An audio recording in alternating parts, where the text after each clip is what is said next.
Hello shalom, the book of ഗ്രാറ്റിറ്റ്യൂഡിൻ്റെ ആദ്യ ദിനത്തിലേക്ക് ഏവർക്കും സുസ്വാഗതം. നമ്മളൊക്കെ മലാല യൂസഫായിയെക്കുറിച്ച് കേട്ടിട്ടുണ്ട്.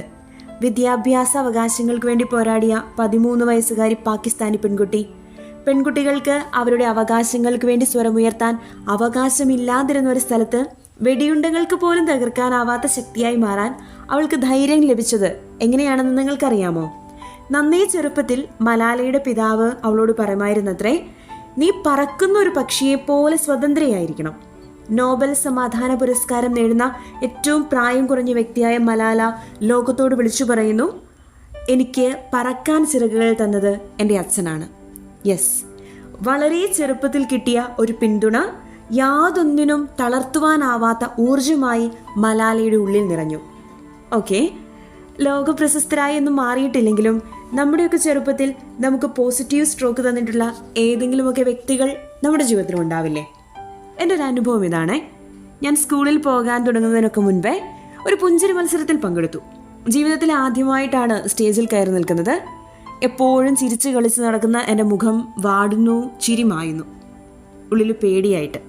പെട്ടെന്ന് എൻ്റെ വീടിനടുത്തുള്ളൊരു ചേച്ചി, ഞങ്ങളുടെ സന്ധ്യാമ്മ, വന്നിട്ട് എന്നെ നോക്കി ഇങ്ങനെ പറഞ്ഞു, പേടിക്കണ്ട, ഞങ്ങളൊക്കെ കൂടെയുണ്ട്. മോള് ധൈര്യമായിട്ട് ചിരിച്ചേ. ഞാൻ ചിരിച്ചു, എനിക്ക് സമ്മാനവും കിട്ടി.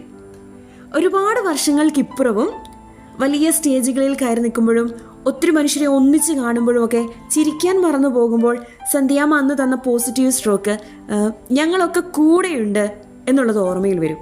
ഞാൻ പുഞ്ചിരിക്കും, എൻ്റെ സാഹചര്യങ്ങളെ ശാന്തമായി നേരിടും.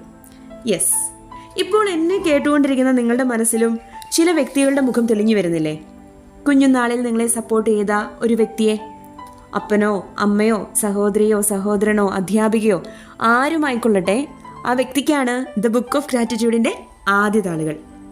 അപ്പോൾ ആ വ്യക്തിക്കുള്ള എഴുത്ത് എങ്ങനെ എഴുതണം എന്ന് പറയട്ടെ. വ്യക്തിയെ മനസ്സിൽ ഓർമ്മ വരുമ്പോൾ തന്നെ അവരിലൂടെ ലഭിച്ച നന്മയും ഓർമ്മ വരുന്നുണ്ടല്ലോ. ആദ്യം എഴുതേണ്ടത് അത് തന്നെയാണ്. ആദ്യം ആ വ്യക്തി നൽകിയ സപ്പോർട്ട് എന്താണെന്ന് എഴുതുക. സഹായം ലഭിച്ച സന്ദർഭം എഴുതുക. നമുക്ക് ലഭിച്ച ഈ കരുതൽ നമ്മുടെ വ്യക്തി ജീവിതത്തെ എങ്ങനെ സ്വാധീനിച്ചു അല്ലെങ്കിൽ സ്വാധീനിച്ചു കൊണ്ടിരിക്കുന്നു എന്നെഴുതുക. ആ വ്യക്തിയുടെ ജീവിതത്തിൽ നിങ്ങൾക്ക് കാണാൻ സാധിച്ച നല്ല മൂല്യങ്ങൾ എന്തൊക്കെയാണെന്ന് എഴുതുക. ആ മൂല്യം നമ്മുടെ വ്യക്തി ജീവിതത്തിൽ സ്വന്തമാക്കിയിട്ടുണ്ടെങ്കിൽ അതിനെക്കുറിച്ചും എഴുതുക. ഇത്രയും എഴുതി കഴിയുമ്പോൾ എന്ത് വികാരമാണോ, എന്ത് ഫീലിംഗ് ആണോ നിങ്ങൾക്ക് അനുഭവപ്പെടുന്നത്, നന്ദി, സമാധാനം, ആശ്വാസം, ആനന്ദം, ഊഷ്മളത, അല്ലെങ്കിൽ ആ വ്യക്തിയോട് ഒരു അഭിനന്ദനം അറിയിക്കാനാണ് നിങ്ങൾക്ക് അനുഭവപ്പെടുന്നത് എങ്കിൽ അത് എഴുതുക. ഒരിക്കൽ കൂടി ഹൃദയം നിറഞ്ഞ നന്ദി അറിയിക്കുക. Yes, your letter is ready. ഈ കത്തെഴുത്ത് അനേകം മനുഷ്യരുടെ നന്മ കൊണ്ടാണ് നമ്മൾ ഇത്രയും യാത്ര ചെയ്തത് എന്ന സത്യം നമ്മളെ ഓർമ്മിപ്പിക്കട്ടെ. അതിലൂടെ കൂടുതൽ തെളിമയുള്ളവരായി നമ്മളും നമുക്ക് ചുറ്റുമുള്ളവരും മാറട്ടെ. നമുക്കിത് ഉപകാരപ്പെട്ടു എന്ന് തോന്നിയാൽ നമ്മളെ സ്നേഹിക്കുന്ന ഒരു വ്യക്തിക്കെങ്കിലും ഇന്നിത് അയച്ചു കൊടുക്കാൻ മറക്കണ്ട. നന്മ വളരട്ടെ. Remember, life changes when gratitude begins.